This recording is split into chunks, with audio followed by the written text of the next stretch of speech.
Зачисление в студенты. Просьба дать 2 бюджетных места и закрыть бал 28, сделать его проходным. Кажется, это легко и разумно, но это бюджетные средства, которые строго контролируются. Но мы как бы рискуем. Хотя в данном случае можно было бы зачислить медалистов. Из 6 выбрать 4 можно. Но факультет выдающийся, факультет хороший. Поэтому мы согласимся с этим, и я принимаю ваше предложение.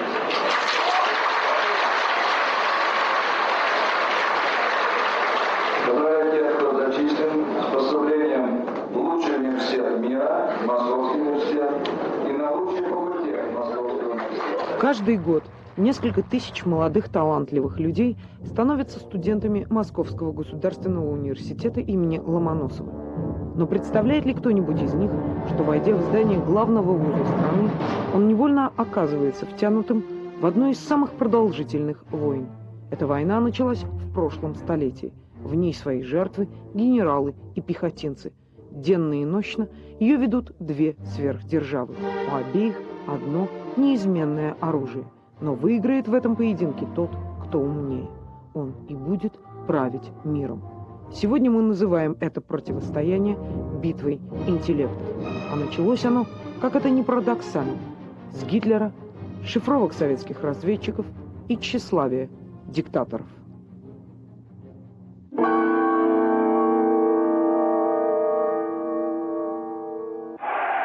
Германия, 1933 год.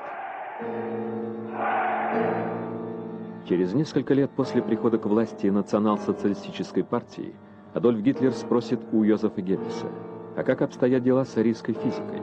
Геббельс опустит глаза и ответит: арийской физики больше нет. Это скорее легенда, но доля правды в ней была. Альберт Эйнштейн, Нильс Бор, Лео Сциллард, Эдвард Тейлор, Юджин Вигнер. Третий рейх выдавил за пределы страны и оккупированных территорий этих известных всему миру ученых. И уже за океаном они создали оружие, которое не только кардинально изменило политическую ситуацию в мире, но и потянуло за собой всю техническую мысль 20-го столетия. Погожим сентябрьским днем 1933 года на шумном лондонском перекрестке в ожидании зеленого света стоял мужчина. Это был венгерский физик Лео Сциллард, недавно бежавший из фашистской Германии. Тогда на перекрестке Сцилларду впервые пришла в голову мысль о возможности создания атомной бомбы невероятной разрушительной силы. Открытие повергло ученого в ужас, ибо он очень хорошо знал, что в Германии остались немецкие физики, которые так же, как он, были на пороге этого открытия. А значит, через некоторое время атомная бомба могла стать оружием вермахта. США, Лонг-Айленд, 1939 год. Лео Сциллард знал, в каком направлении движется ядерная мысль в Германии. Немцы вполне могли первыми создать атомную бомбу. Но ученым так и не удалось убедить Гитлера в том, что фашизму необходима мощь и сила нового сверхоружия. Фюрера больше увлекали Фау-1 и Фау-2, но Сциллард о выборе рейха не знал. Окончательно перебравшись в США, ученый сделал решительный шаг. И Лео Сциллард, так сказать, на свой собственный страх и риск едет к Эйнштейну и просит его, это величина была, написать письмо Рузвельту. Рузвельт не понимает. Первая беседа оканчивается ничем. Только вот со второго раза, когда он ему объясняет с помощью самых разных приемов, Рузвельт вызывает своего помощника по военным делам и говорит, что это очень серьезное дело, и этим нужно заниматься серьезно. Вот только так. Но толчок шел от этих эмигрантов.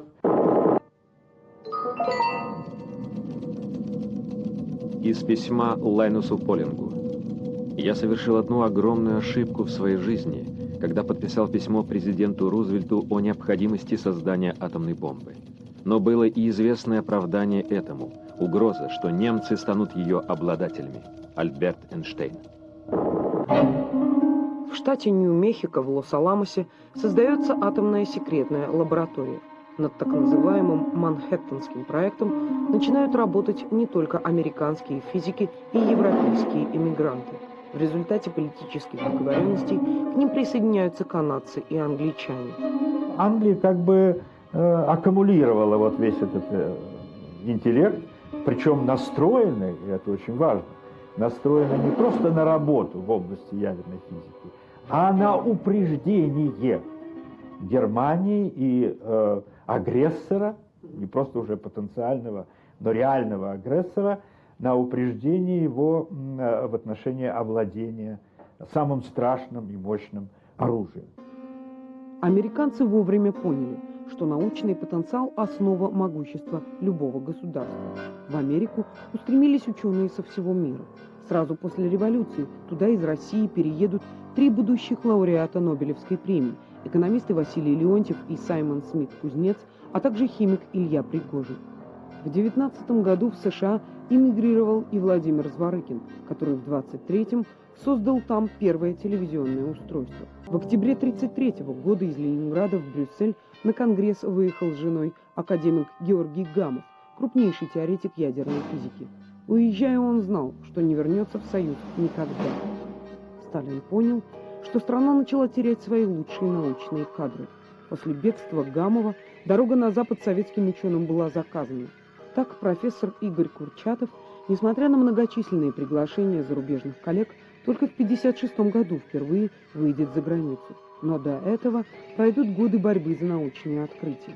Борьбы в изоляции от мировой научной мысли. Генетика, кибернетика и информатика будут объявлены лженауками. И тем не менее, несмотря на политические перегибы и идеологическое давление на ученых, многие области советской науки продолжали стремительно развиваться, вплоть до лета 1941-го.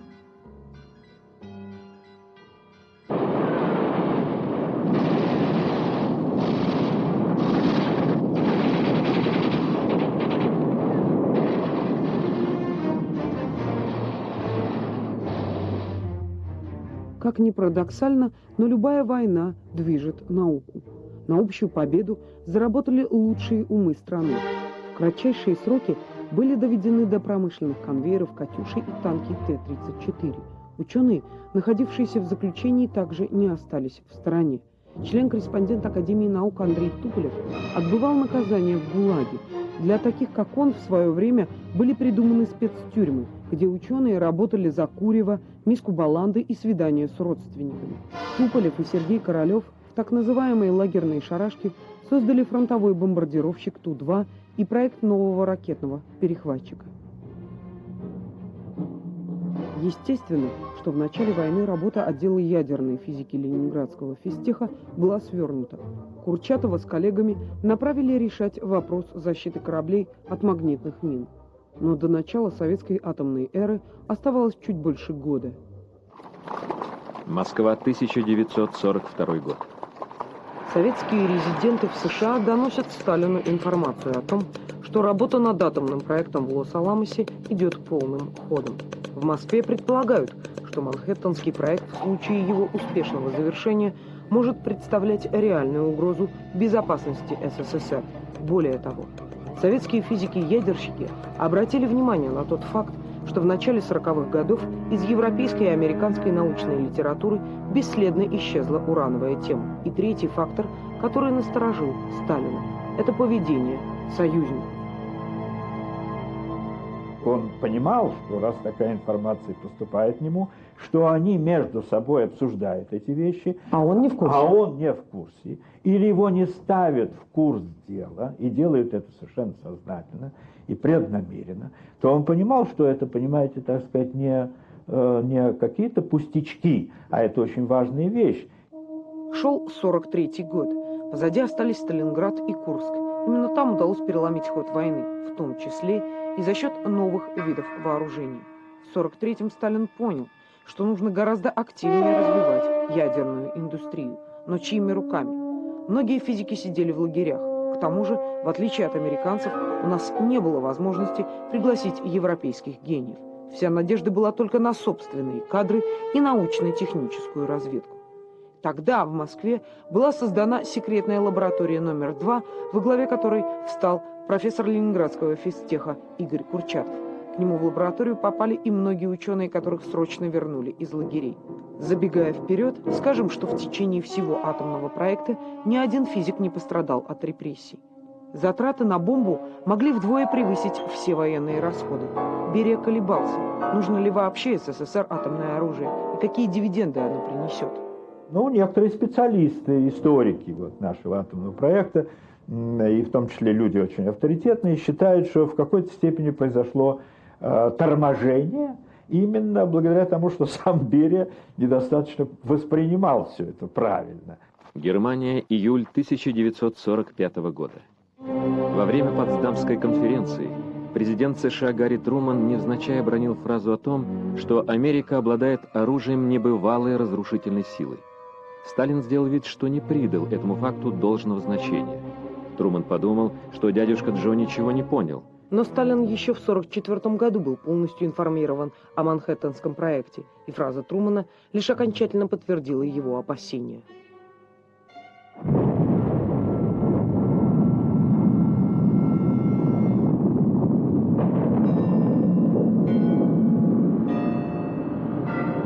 После Хиросимы Сталин окончательно убеждается в силе нового сверхоружия. Он начинает подгонять советских физиков. Срочно нужна бомба. Но ядерный проект – это не крошечная лаборатория, это гигантская индустрия. Были заложены закрытые города, обслуживающие ядерную программу. Арзамас-16, Красноярск-26, Челябинск-40. И везде требовались высококлассные специалисты. Атомная бомба потянула за собой развитие многих законсервированных на время войны областей науки.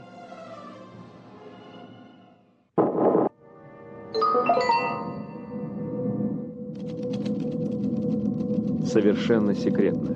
Из протокола заседания специального комитета при Совнаркоме СССР. Принять проект постановления о подготовке специалистов по физике атомного ядра и радиохимии и внести его на утверждение товарища Сталина. Рассмотреть вопрос о помещениях, необходимых для Института физики атомного ядра МГУ, и изыскать возможности срочного обеспечения МГУ указанными помещениями. Москва, Кремль, 22 декабря 1945 года. После Великой Отечественной войны правительство страны понимало и высоко оценило роль ученых. И, конечно, убеждение вверху было абсолютно, что ученых надо поддержать. Они сыграли выдающуюся роль в победе. Вот началась научно-техническая революция, началась атомная гонка. И, конечно, все стремились к знанию. И университетские аудитории были заполнены людьми в солдатских гимнастерках. И лучшие, наверное, профессора будущего университета как раз в это время и формировались. МГУ открыл после войны 5 новых факультетов. Это отвечало стратегическим задачам партии. Но места в аудиториях старых корпусов катастрофически не хватало. С этой проблемой академик Александр Несмеянов пришел к Сталину. Он рассказал о том, что университет, старые здания просто переполнены. За годы войны было создано 5 новых факультетов, почти 6 тысяч новых студентов пришло. Учить их было просто негде. Несмеянов принес с собой письмо, подписанное выдающимися советскими учеными. Более того, он заручился поддержкой заведующего отделом ЦК Юрия Андреевича Жданова. Как известно, Юрий Андреевич был мужем Светланы Сталин. И это письмо получило нужную поддержку, и была создана комиссия горкома партии, которая поехала выбирать место. Ученый совет МГУ приехал в подмосковное Внуково. Профессорам место не понравилось, слишком далеко от Москвы, а другой площадки им не предложили. Этот вопрос так и остался бы нерешенным, если бы не одно ставшее для университета судьбоносным заседание ЦК.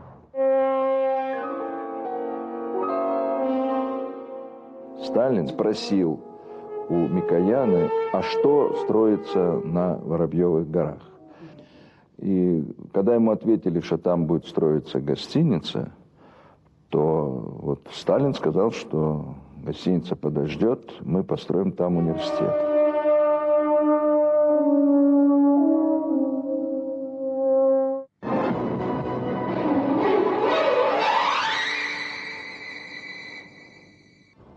конкурсе проектов на новое здание МГУ победила работа академика Бориса Иофана. Высотка должна была стоять вот здесь, на 70-метровом холме у самой кромки нынешней смотровой площадки. Но здесь подвижный грунт, и оно могло обвалиться прямо в Москва-реку.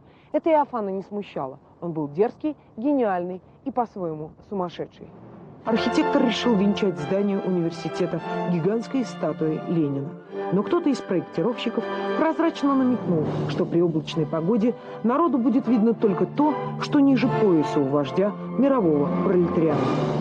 Впрочем, Иофан просчитался с Лениным и еще по одной, куда более веской причине. После войны Сталин, как кузнец победы, значительно укрепил свою власть, и опираться на имя Ленина ему было уже не нужно. Он требовал утверждения только собственного культа. Сегодня профессора и студенты собрались на митинг, посвященный решению правительства о сооружении нового здания Московского университета. Грандиозный план нового университета превосходит не только наши ожидания, но и наши мечты. Иофана от работы над университетом отстранили. МГУ стал его последней грандиозной идеей, которую воплотить в жизнь было суждено уже другим людям. Главным архитектором назначили Льва Руднева. Он перенес здание на 1400 метров вглубь от обрыва, сохранив все задумки предшественника. Но главный корпус Московского университета должен был стать достойным ответом Америке. Колумбийский университет, основной конкурент советского, представлял из себя разбросанные по огромной территории плоские одно-двухэтажные здания. А мы, как всегда, пошли другим путем, решив построить гигантский симметричный небоскреб и объединить под одной крышей не только учебные помещения, но и почту, прачечную, бассейн, спортзал, столовые, магазины. Нам, как математикам, было понятен главный принцип – симметрия. То есть, вот если заблудился в зоне, то есть противоположная такая же. И это помогало мне ориентироваться, вот как по математику, по принципу симметрии. Но, конечно, для того, чтобы понять всю структуру здания, это, наверное, был не один год. Самым сложным оказался вопрос, как на плавающий грунт выдрузить такую махину. Руднев придумал весьма оригинальную конструкцию фундамента. Он рассуждал так: если бросить пластмассовую игрушку в таз с водой, то она не утонет. По такому принципу и спроектировали полый коробчатый фундамент глубиной 22 метра. Нетрадиционно решили вопрос и омывающих фундамент грунтовых вод. Там вот, как известно, работают в нижних уровнях вот эти вот мощные морозильные камеры, которые удерживают вот эти вот водоносные слои в более-менее замерзшем состоянии, чтобы не произошло подвижек. Помимо морозильных установок, под землей по проекту находились еще 5 этажей. Там должны были располагаться бассейн, котельные, столовая. Предлагали даже провести эксклюзивную ветку метро из Высотки в Кремль. Идея так и осталась нереализованной. Самое большое по площади помещение отвели под штаб гражданской обороны Москвы и бомбоубежище. Слишком силен еще был страх перед артобстрелами, а холодная война только началась. Министерство обороны предполагало использовать и верхние этажи как объекты противовоздушной обороны. Я лет 20 назад был в Совете министров России, и один из так высокопоставленных сотрудников Совета министров открыл мне металлический шкаф, достал папку, и там было написано распоряжение, что на строительство МГУ поступило 60 валенок и 30 фуфаек. Распределить валенки по таким-то отрядам, фуфайки по таким-то строительным отрядам. И чья, вы думаете, подпись? Сталин.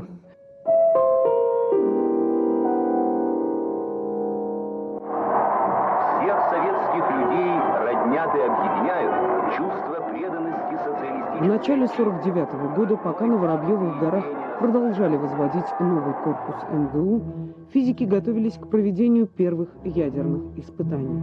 Советская атомная бомба была создана в рекордно короткие сроки. Это стало возможным благодаря мощной научной базе. На атомный проект работали физики, химики, геологи, медики, инженеры, конструкторы.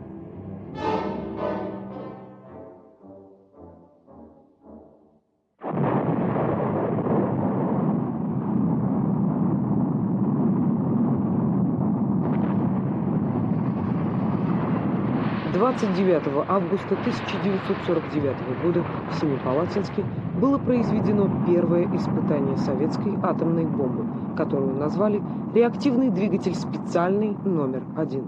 Он был создан всего за 4 года в Арзамасе-16 в атмосфере строжайшей секретности. Лаврентий Берия, курировавший атомный проект, до последней минуты сомневался в успехе дела.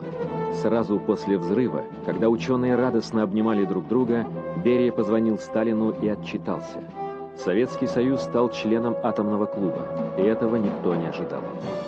Только 23 сентября 1949 года правительство Соединенных Штатов информировало страну о том, что в России произведен атомный взрыв. Они не знали, что делать. Они не только не знали, что делать, они пытались еще раз перепроверить.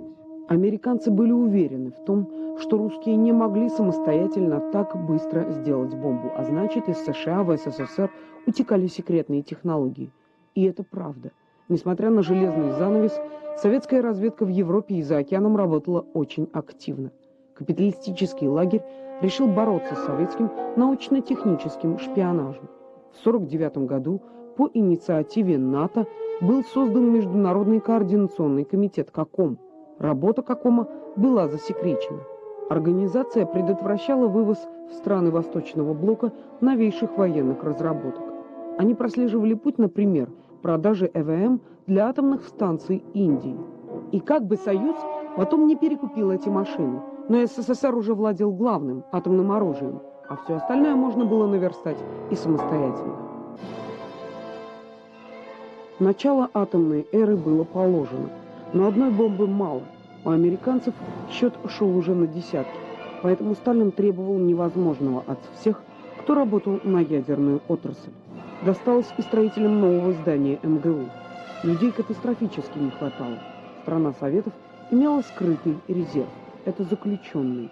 Тысячи мужчин и женщин, рабочих специальностей из ГУЛАГа были направлены на стройку МГУ. То есть отбирали маляры, штукатуры, плотники, там, сварщики, шофера и так далее.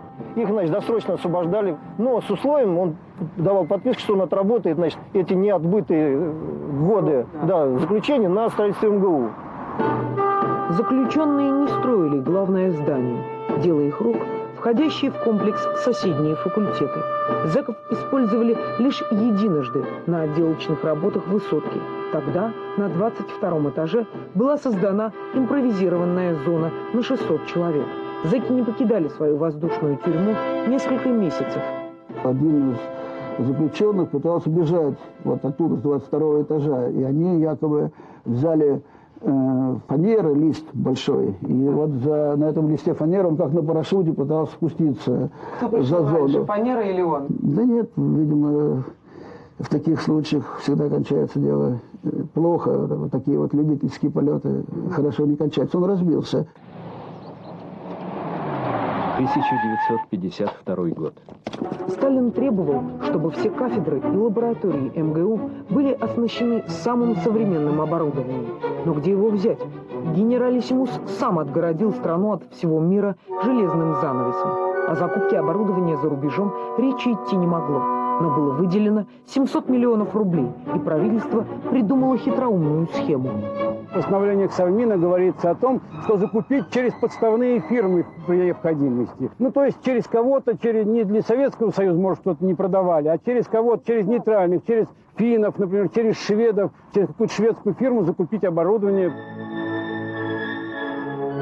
Здание оформляли изысканно и помпезно. Сталин лично подарил университету 5000 картин. Он же принимал решение о том, чьи портреты, статуи и барельефы будут украшать фойе и коридоры МГУ. С оформлением парадного входа университета была связана одна курьезная история. Композицию «Рабочие и колхозница» после выставки в Париже поставили на задворке ВДНХ. Скульптор Вера Мухина искала для своих питомцев место получше.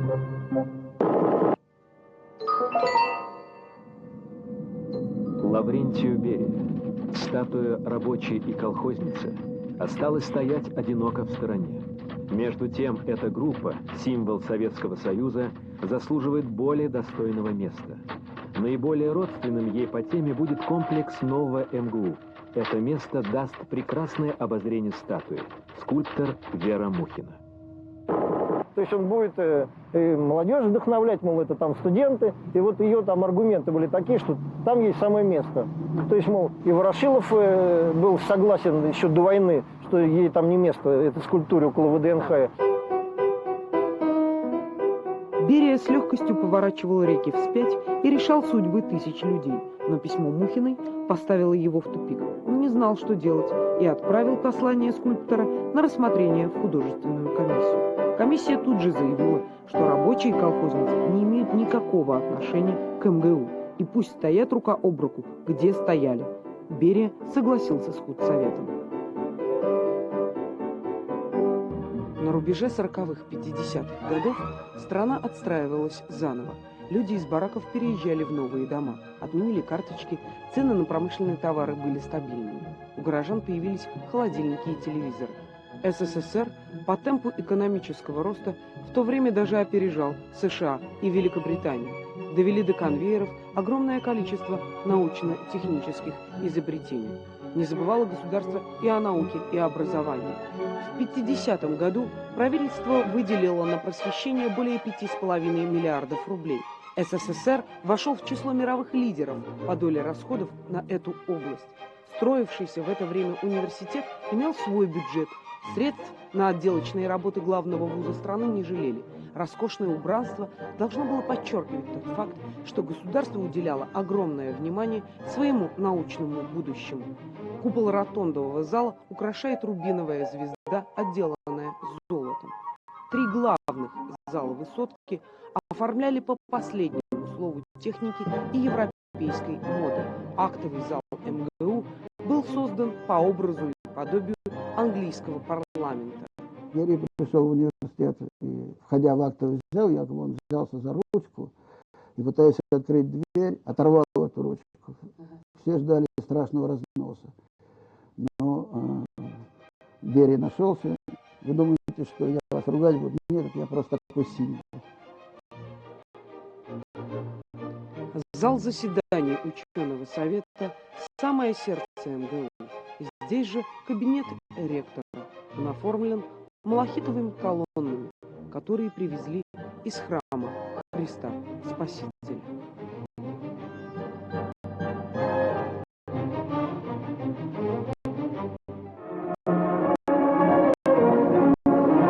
Навеки поднялся над Ленинскими горами символ мирного труда и несокрушимой силы советского народа, звезда в венке из колосьев.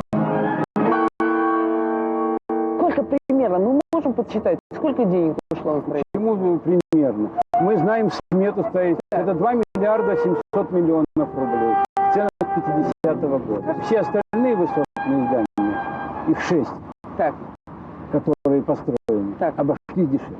Все Гораздо. вместе взяты. все вместе Все взяты. вместе взяты.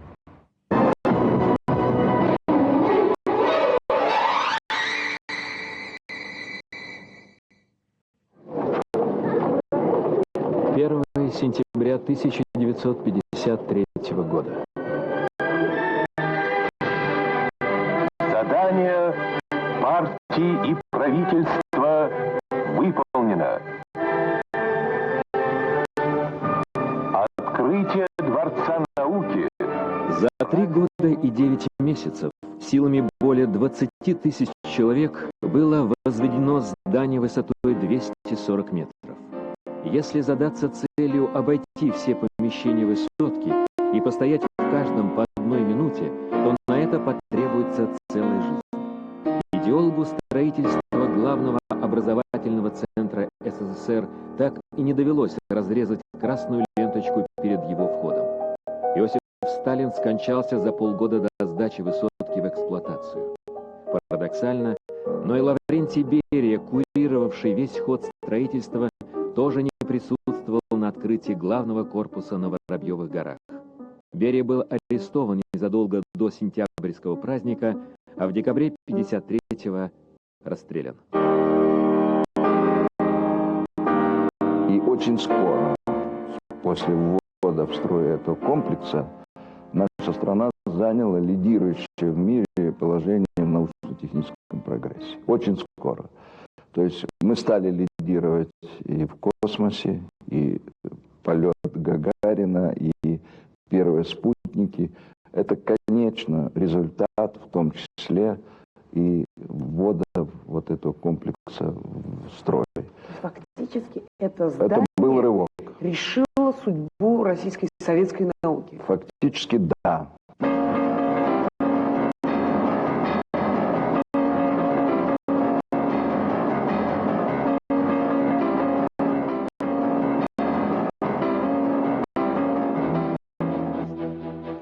С начала 50-х годов научное противостояние двух держав перешло в иную стадию. Пока американцы усовершенствовали компьютерные системы, русские засевали поля кукурузой. Союз катастрофически отставал во многих областях, которые в свое время были признаны неперспективными и не имеющими значения для народного хозяйства. Подобная участь могла постигнуть и ядерную программу. Впоследствии академики шутили, что советская физика отбилась от своей лысенковщины только атомной бомбой. Для того, чтобы сократить отставание в микроэлектронике, нам нужны были десятилетия. Пришло время расплачиваться за застой в информатике и кибернетике. В 1958 году в Подмосковье был построен научный центр «Зеленоград». Город стал нашим ответом американской силиконовой долине. И вскоре мы продемонстрировали миру отечественный персональный компьютер. Но несмотря на небольшие габариты, стоимость его была чудовищной. Компьютер был слишком далек от народа. Такую роскошь не могли себе позволить даже промышленные гиганты.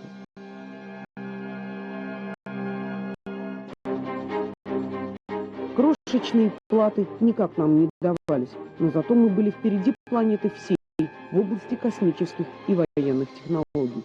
СССР первый запустил спутник, вслед за которым в космос полетели Белка и Стрелка. Позже мы провели испытания межконтинентальной баллистической ракеты, а в 1961-м Гагарин полетел в космос. В этот период сократилась иммиграция ученых. Они, как и весь советский народ, переживали патриотический подъем. Американцам ничего не оставалось, как усилить свой разведывательный корпус в СССР.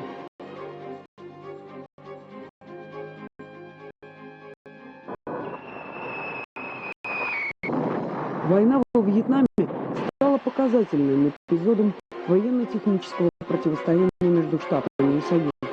И мы, американцы, отрабатывали там новые виды вооружений. А захваченные ракетные установки и подбитые самолеты обе стороны разбирали до последнего винтика в поисках неизвестных технологий. Многим из военных и космических достижений страна была обязана старой школе выдающихся советских ученых, которые, пережив репрессии, войну, политические гонения и недоверие коллег, все же остались на родине и работали на ее благо. Ну, возьмем Келдыш, главный теоретик космонавтики, это же профессор Московского университета. Возьмем гироскопы, Ишлинский. Возьмем решение проблем гидродинамики, Седов, академик. Возьмем ядерные успехи, Ландау, Лившиц, Сахаров. Все это наши профессора. В 1975 году академику Андрею Сахарову была присвоена Нобелевская премия мира. Но ученый на церемонии вручения не появился. Скандалу предшествовала будоражащая страну правозащитная деятельность академика Сахарова. Отец водородной бомбы, ставший героем социалистического труда и академиком в 32 года, мог позволить себе многое. О нем Игорь Курчатов скажет на собрании отделения Академии наук. Этот человек сделал для обороны нашей Родины больше, чем все присутствующие здесь. Сахаров пользовался своим научным авторитетом. С годами его все больше увлекала правозащитная деятельность, нежели наука.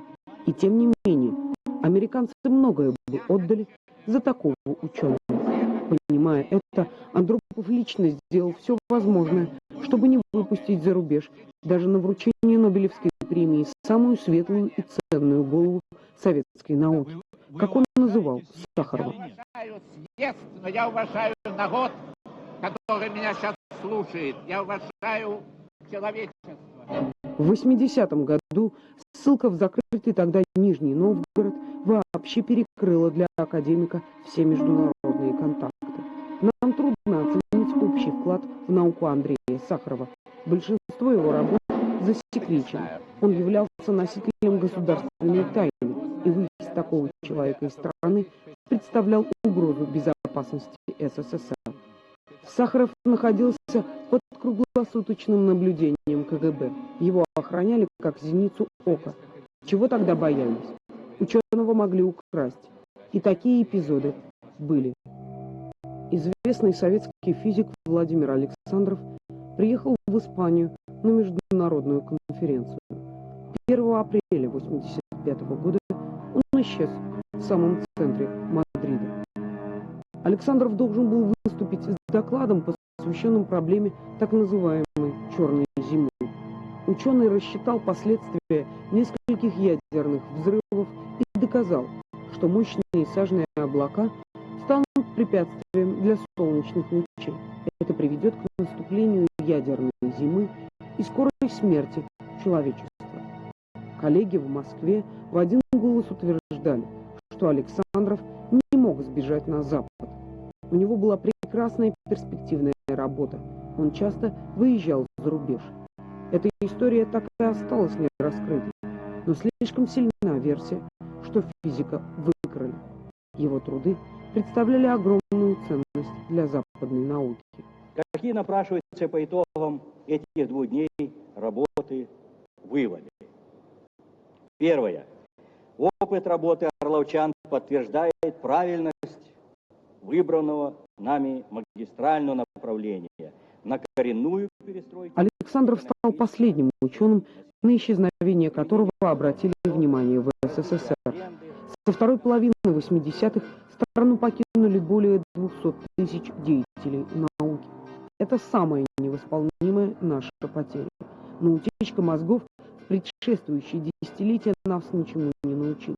Мы до сих пор не поняли, что тот, кто владеет умами, владеет миром. Ежегодно Россия тратит на науку $1 миллиард, а США – 200. Мы о науке вспоминаем только тогда, когда нашим ученым присуждают Нобелевские премии, и думаем, что российская наука все еще впереди планеты всей. Это те люди, которые делали свои открытия, которые сейчас удостаиваются вот, Нобелевской премии, скажем, Гинзбург и тот же Алферов, они делали где-то вот на конец 50-х годов, начало 60-х годов. Они сейчас получают признание. Вот. И очень хорошо, что так это происходит. Но это отчасти несколько, так сказать, запоздало. Война умов двух супердержав продолжается.